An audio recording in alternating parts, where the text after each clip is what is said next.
to NewsHour from the BBC World Service. I'm Audrey Brown. The United Kingdom is celebrating Queen Elizabeth's 70 years on the throne with street parties, official parades, flybys and cheers. And there we have the formation of 70, special formation of 15 typhoons. The Queen smiles in appreciation. The UN has announced an extension of a 2-month-long ceasefire, which was due to end in Yemen today. Is it a turning point in the war? Fears of yet another wave of xenophobic attacks in South Africa. This Mozambican barber remembers the last horrific assault he suffered. They made us to lie down. They took the machines, hairdress, and even displays. We had no choice but to let them take them because they had guns. There'll be more after the news.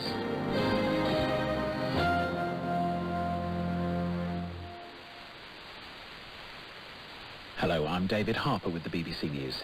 The United Nations has announced that the ceasefire in Yemen has been extended for 2 more months. The extension will come into force later today as the previous truce expires. Sebastian Usher reports. The UN Special Envoy to Yemen, Hans Grundberg, has been crisscrossing the region trying to nail down an extension to the ceasefire. And on the day that it expires, his efforts have finally paid off. Since the truce went into effect at the start of April, he says that Yemenis have experienced tangible benefits. These include a significant reduction in civilian casualties, an increase in urgently needed fuel deliveries at the main port of Hodeidah, and the resumption of limited commercial flights from the capital Sana'a.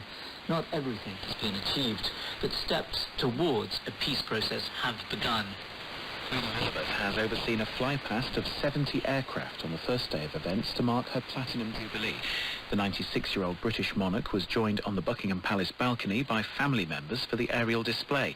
Earlier, a military parade kicked off the 4 days of festivities celebrating the Queen's record 7 decades on the throne. Here's Daniela Ralph. For 3 years, there has been no full trooping the colour due to COVID restrictions. Today, it returned with all its pomp and military precision to officially start the Platinum Jubilee weekend. Carriages took members of the royal family from Buckingham Palace to Horse Guards Parade. Escorts for the colour will advance! By the left! Quick, march!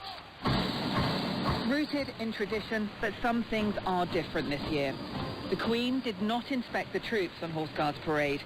She stayed at Buckingham Palace, where the troops came to her.